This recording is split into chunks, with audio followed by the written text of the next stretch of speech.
आपका बोधिसत्व क्लासेस में हार्दिक स्वागत करता हूं। मैं के सर आपको लोकपाल और विभिन्न आयोग जो आपके एग्ज़ाम में बनते हैं वो मैं सारे लेकर के आया हूं। इसमें से आप लोग अगर आप मेरे चैनल में पहली बार आए हुए हैं तो प्लीज़ लाइक ज़रूर कर दें और इस वीडियो को शेयर कर दें ताकि सभी को बेनिफिट मिल जाए। अगर मेरे चैनल में आप पहली बार आए हैं तो ये कार्य ज़रूर कर दें। इसके साथ साथ मेरी वीडियो को अंत तक आप ज़रूर देखें, स्किप ना करें। चलिए इसमें से पहला क्वेश्चन हम लोग देखते हैं। इसमें से पहला क्वेश्चन है, ये आपका है, भारत में लोकपाल लोकायुक्त की स्थापना का सुझाव दिया किसने? वेरी इंपॉर्टेंट है। और एक चीज़ ये बता दूं कि सारे प्रश्न इंपॉर्टेंट हैं और इससे बाहर लोकपाल और जो विभिन्न आयोग आपके आते हैं वो इससे मैंने सभी कवर किया है और आपके एग्ज़ाम में बहुत बहुत बहुत ही बेनिफिट साबित होने वाला है। पहला देखिए आप, सरकारी आयोग ने, प्रशासनिक सुधार आयोग ने, वित्त आयोग ने और ठक्कर आयोग ने। तो आपको ये जो लोकपाल है और लोकायुक्त, इसके बारे में आप लोग थोड़ा सा जान लीजिए। ये क्या है? ये है नागरिकों को शिकायतों के निवारण हेतु ये बनाया गया लोकपाल। लोकपाल केंद्र में, लोकायुक्त राज्य में, याद रखिएगा। और सबसे पहले इसे 1809 में स्वीडन में इसकी सर्वप्रथम इसकी ट्रेनिंग की गई कि ये जो लोकपाल लोकायुक्त है किस तरह से काम करेगा। तो सबसे पहले 1809 में, याद रखिएगा, 1809 में स्वीडन में इसकी स्थापना की गई थी। और ये भारतीय लोकतंत्र व्यवस्था के अंतर्गत बहुत अच्छा साबित करने के लिए इसको यहाँ भी इसकी स्थापना की गई। तो किस आयोग ने किया? तो इसका बी राइट हो जाएगा। कौन सा क्वेश्चन? इसका बी राइट हो जाएगा। नेक्स्ट हम लोग चलते हैं। सेकेंड इसमें से आ गया, ओम्बुड्समैन का जो भारतीय गतिमान है वो क्या है? क्या लेखपाल है, तहसीलदार है, राज्यपाल है या लोकपाल है? तो ये लोकपाल ही इसका राइट हो जाएगा। ओम्बुड्समैन के नाम से जाना गया, जब इसको बनाया गया इस संस्था का नाम ओम्बुड्समैन दे दिया गया। किस संस्था का नाम? लोकपाल का, इसलिए इसका डी राइट हो जाएगा। यहीं पर एक क्वेश्चन स्क्रीन में आ गया। इसमें है, पहला लोकपाल विधेयक प्रस्तुत किया गया था। ये वेरी इंपॉर्टेंट प्रश्न है। डाउट हो जाता है, पारित और प्रस्तुत करने में बहुत अंतर हो जाता है, इसलिए याद रखिएगा। इसमें से 1967, 71, 68 और 72 कब किया गया? तो आप लोग सी इसका राइट कर देंगे। 1968 में लोकपाल का विधेयक प्रस्तुत किया गया था। उत्तर प्रदेश के लोकायुक्त की पदावधि है, यानी लोकायुक्त जो उत्तर प्रदेश में बनता है उसकी अवधि क्या है, ये आपको याद रखना है। यानी कितने वर्ष तक वो अपने पद पर रह सकता है? 5 वर्ष, 6 वर्ष, 7 वर्ष, 8 वर्ष। तो आप लोग कह देंगे 8 वर्ष। याद रखिएगा, पहले जो लोकायुक्त की जो अवधि थी वो 6 वर्ष थी। कितने वर्ष? 6 वर्ष। लेकिन 2012 में इसमें संशोधन किया गया था। 2012 में इसमें संशोधन करके इसको 8 वर्ष कर दिया गया। कितने वर्ष कर दिया गया? 8 वर्ष। याद रखिएगा। ये इसमें है, मंडल आयोग ने जो रिपोर्ट प्रस्तुत की है ये कब प्रस्तुत की है? ये वेरी इंपॉर्टेंट है। 1990 में, 1893 में, 1980 और 1977 में। तो आप लोग इसमें 1980 में मंडल आयोग ने अपनी रिपोर्ट प्रस्तुत की है। याद रखिएगा, बहुत अंतर हो जाता है प्रस्तुत करना और पारित होना। प्रस्तुत और पारित में बहुत अंतर हो जाता है, इसलिए इन्होंने प्रस्तुत किया है 1980 में। नेक्स्ट हम लोग चलते हैं। नेक्स्ट वेरी इंपॉर्टेंट क्वेश्चन आ गया, राज्य में सर्वप्रथम लोकायुक्त कार्यालय की स्थापना किस राज्य में की गई? किस राज्य में? ये आपका वेरी इंपॉर्टेंट है।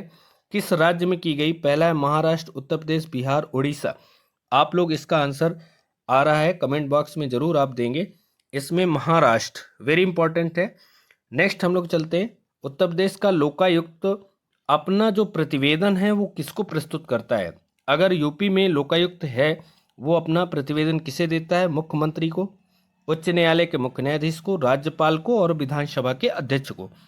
तो आप लोग इसका जो प्रतिवेदन है वो किसे देता है, ये इसमें से महत्वपूर्ण है। याद रखिएगा, जो लोकायुक्त की नियुक्ति वो भी राज्यपाल करता है। जो जिसको बनाता है वही उसको हटा भी सकता है, इसलिए राज्यपाल उसको नियुक्त करता है और राज्यपाल को ही वो अपना प्रतिवेदन प्रस्तुत करता है। ठीक है, नेक्स्ट हम लोग चलेंगे। ये अच्छा क्वेश्चन आ गया, 2011 में लोकायुक्त जो विधेयक है ये विधेयक है, जो विधेयक है वो पारित करने वाला प्रथम राज्य, लोकायुक्त का जो विधेयक है उसको पारित करने वाला पहला राज्य बना था, जो 2011 में किया गया था। याद रखिएगा, इसका आंसर राइट हो जाएगा उत्तराखंड। ऐसा उत्तराखंड राज्य ने किया था जो विधेयक को पारित करवाया था। नेक्स्ट हम लोग चलते हैं, ये वेरी इंपॉर्टेंट है, जो बोहरा समिति है, ये वेरी इंपॉर्टेंट है, कई बार एग्जाम में आई हुई है। आप यकीन ना हो तो शालू उठा करके जरूर देखेंगे, ये बहुत बार एग्जाम में आया है। पुलिस सुधार, वित्तीय सुधार, राजनेताओं और अपराधियों की साठगांठ, राज्यपालों की नियुक्ति, ये जो समिति है किससे इंपॉर्टेंस है, ये संबंधित है राजनेताओं तथा अपराधियों की साठगांठ से संबंधित ये समिति है, इन्हीं की ये निगरानी रखती है। नेक्स्ट हम लोग चलते हैं, भारतीय प्रशासनिक सेवा, ठीक है, पुलिस सेवा को समाप्त करने की सिफारिश किसने की थी, ये है ढेवर, ढेवर आयोग। एक है ढेवर आयोग और कालेलकर आयोग, खेर आयोग, राजमन्नार आयोग। तो इसमें राजमन्नार आयोग वेरी इंपॉर्टेंट है, कई बार ये एग्जाम में आया हुआ है कि राजमन्नार किससे संबंधित है, तो आप कहेंगे प्रशासनिक एवं पुलिस सेवा से संबंधित है। नेक्स्ट, अच्छा प्रश्न आ गया आपके लिए, ये इंपॉर्टेंट है, कभी भी आ सकता है। 1993 में राष्ट्रपति द्वारा मानव अधिकार संरक्षण अध्यादेश जारी किया गया था, किस अनुच्छेद के अंतर्गत, ये इंपॉर्टेंट है, इसमें आर्टिकल पूछा गया है, तो आप लोग कह देंगे आर्टिकल 123, 124, 125, 127, तो ये किसके अंतर्गत किया गया, ये आप लोग कह देंगे 123 के अंतर्गत इसको किया गया। नेक्स्ट है, भारत में मानवाधिकार संरक्षण अधिनियम कब लागू हुआ, ये वेरी इंपॉर्टेंट है। देखिए, विभिन्न आयोग हैं और आयोग की स्थापना और उनके अध्यक्ष जरूर आपसे पूछता है। तीसरी चीज क्या पूछता है, कार्यकाल, ये जरूर याद रखिएगा, कभी कभी चेंज भी हो जाते हैं। ये 1990, 1991, 1992 और 1993, ये आपके लिए इंपॉर्टेंट है, इसका 1993 हो जाएगा। बहुत अच्छा, कई बार एग्जाम में आया है। नेक्स्ट है, राष्ट्रीय मानवाधिकार आयोग के अध्यक्ष का कार्यकाल, देखिए अभी वही चीज कह रहे थे, अब इसमें आ गया कार्यकाल, कितने वर्ष का है, ये आप बताएंगे 3 वर्ष, 4 वर्ष, 5 वर्ष, 6 वर्ष, तो कितने वर्ष का है, तो आप लोग इसमें कह देंगे 5 वर्ष। कितने वर्ष का, 5 वर्ष का कार्यकाल है। नेक्स्ट हम लोग चलते हैं, राज्य मानवाधिकार के आयोग और सदस्यों की नियुक्ति कौन करता है, याद रखिएगा, इसके अध्यक्ष और सदस्यों की नियुक्ति कौन करता है, राष्ट्रपति करेगा राज्य में, तो आप कह देंगे नहीं करेगा, राज्यपाल और उच्च न्यायालय के मुख्य न्यायाधीश, तो इसमें आप राज्यपाल इसको टिक कर लेंगे कि राज्यपाल ही करेगा। देखिए, राज्य मानवाधिकार के जो आयोग हैं इनकी स्थापना राज्यपाल करता है, अध्यक्ष की नियुक्ति राज्यपाल करता है, सदस्यों की भी नियुक्ति राज्यपाल करता है। इसलिए, और अगर दूसरा प्रश्न आ जाए कि अध्यक्ष अपना प्रतिवेदन किसे देगा, तो राज्यपाल को, सदस्य अध्यक्ष के माध्यम से राज्यपाल को देंगे, पहले सदस्य अपनी संतुति अध्यक्ष को देंगे, अध्यक्ष फिर राज्यपाल के पास प्रस्तुत करेगा कि ये सदस्य अपना प्रतिवेदन देना चाहता है। नेक्स्ट हम लोग चलते हैं, इसमें है राज्य मानवाधिकार आयोग अपना वार्षिक प्रतिवेदन, वार्षिक प्रतिवेदन देखिए आ ही गया, किसके पास देता है, राज्यपाल, राज्य सरकार और उच्च न्यायालय के मुख्य न्यायाधीश, भारत के मुख्य न्यायाधीश, तो आप लोग इसमें से याद रखिएगा राज्य सरकार। राज्य सरकार क्यों कहा गया, इसमें सदन में प्रस्तुत करेगा, जो विधानमंडल की जो बैठक होती है उसमें सदन में प्रस्तुत करेगा अपना प्रतिवेदन, सदन में प्रस्तुत करेगा जिसको सरकार पास करवाएगी, इसलिए इसमें राज्य सरकार राइट किया हुआ है। नेक्स्ट हम लोग चलते हैं, निम्नलिखित में से कौन सी एक संवैधानिक संस्था नहीं है, ये वेरी इंपॉर्टेंट है, याद रखिएगा, इसको नोट डाउन भी कर लें।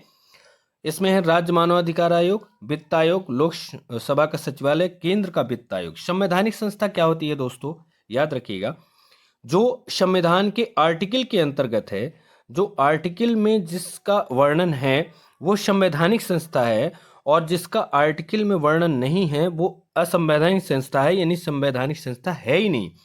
तो यानी असंवैधानिक भी नहीं कह सकते, संवैधानिक इसमें संस्था नहीं होगी, तो इसमें गैर संवैधानिक होगी, गैर, असंवैधानिक नहीं, गैर संवैधानिक होगी। तो इसका ए राइट हो जाएगा। मानवाधिकार आयोग का किसी भी आर्टिकल में उल्लेख नहीं किया गया है, राज्य वित्त आयोग का आर्टिकल में उल्लेख है और सचिवालय का और केंद्रीय वित्त आयोग का, लेकिन मानवाधिकार आयोग ऐसी संस्था है जिसका आर्टिकल में उल्लेख नहीं किया गया, इसलिए मानवाधिकार आयोग राइट हो गया। नेक्स्ट है, किसी एक की स्थिति अन्य तीनों से भिन्न है, याद रखिएगा, पिछड़ा आयोग, ठीक है, वित्त आयोग, ठीक है, राज्य मानवाधिकार आयोग ये भी ठीक है, निर्वाचन आयोग ये भी ठीक है, लेकिन इन तीनों का जैसे पिछड़ा जाति आयोग है इसका आर्टिकल में वर्णन किया गया है, ये संवैधानिक संस्था हो गई। वित्त आयोग का भी आर्टिकल 280 में किया गया है, ये भी संवैधानिक संस्था हो गई। निर्वाचन आयोग भी 324 में ये भी संवैधानिक संस्था हो गई, लेकिन राष्ट्रीय मानवाधिकार इसका नहीं है, ये भिन्न है, तो ये राइट हो जाएगा। नेक्स्ट हम लोग चलते हैं, बहुत अच्छा प्रश्न आ गया, केंद्रीय सूचना आयुक्त का कार्यकाल। याद रखिएगा, केंद्रीय सूचना आयुक्त का कार्यकाल 5 वर्ष का होता है, और जो इसमें अधिकतम आयु 65 वर्ष पूर्ण कर लेता है तो 5 वर्ष के पहले भी वो रिटायर हो सकता है, इसलिए इसका डी राइट हो जाएगा। नेक्स्ट हम लोग चलते हैं, केंद्रीय सतर्कता आयोग की स्थापना किसकी अनुशंसा पर की गई? गोरवाला प्रतिवेदन, कृपलानी, संथानाम और भारतीय प्रशासनिक आयोग। जो संथानाम ये समिति है वो केंद्रीय सतर्कता आयोग से संबंधित है। नेक्स्ट हम लोग चलते हैं, इसमें है राज्य लोक सेवा आयोग का अध्यक्ष किसके द्वारा नियुक्त होता है? ठीक है, तो इसमें है आपका सी राइट हो जाएगा। अभी वही हमने कहा था, सी यानी यूपीपीएससी, यानी इसका जो अध्यक्ष है वो राज्यपाल इनकी नियुक्ति करता है, और ये अपना प्रतिवेदन भी राज्यपाल को देते हैं, इसलिए भारत के राज्यपाल सही हो जाएगा। इसमें है संविधान के किस अनुच्छेद के द्वारा लोक सेवा आयोग के सदस्य को हटाया जाता है? ये वेरी इंपॉर्टेंट आपके लिए है, ये वेरी इंपॉर्टेंट है, ये है आपका 317, ये आपका राइट हो जाएगा। नेक्स्ट हम लोग चलते हैं, नेक्स्ट है संघ लोक सेवा आयोग अपना वार्षिक प्रतिवेदन सौंपता है। अब देखिए, संघ लोक सेवा आयोग आ गया, ये यूपीएससी आ गया, अपना ये वार्षिक प्रतिवेदन किसको देगा? ये राष्ट्रपति को देगा। ये किसको देगा अपना वार्षिक प्रतिवेदन? राष्ट्रपति को देगा। नेक्स्ट है, इसमें यूनियन पब्लिक सर्विस कमीशन की प्रथम महिला अध्यक्ष, यानी यूपीएससी की प्रथम महिला अध्यक्ष आप लोग बताएंगे, शीला दीक्षित, रोज बैथू और वीडा मजूमदार, मार्गरेट अल्वा। रोज विलियम बैथू ये इसका राइट आंसर हो जाएगा। नेक्स्ट, इसमें है उत्तर प्रदेश लोक सेवा आयोग के व्यय किस निधि से की जाती है? ये वेरी इंपॉर्टेंट आपके लिए है, किस निधि के की जाती है? भारत की संचित निधि, राज्य की संचित निधि, फीस द्वारा स्वयं के एकत्रित निधि पर, या डी आकस्मिक निधि पर? तो आप लोग इसका बी कर देंगे, क्योंकि ये राज्य लोक सेवा आयोग है, अपना व्यय राज्य की संचित निधि के द्वारा ही करेगा। नेक्स्ट है, बहुत अच्छा प्रश्न आ गया, इसमें भारत में पहली बार लोक सेवा आयोग की स्थापना किस अधिनियम से की गई?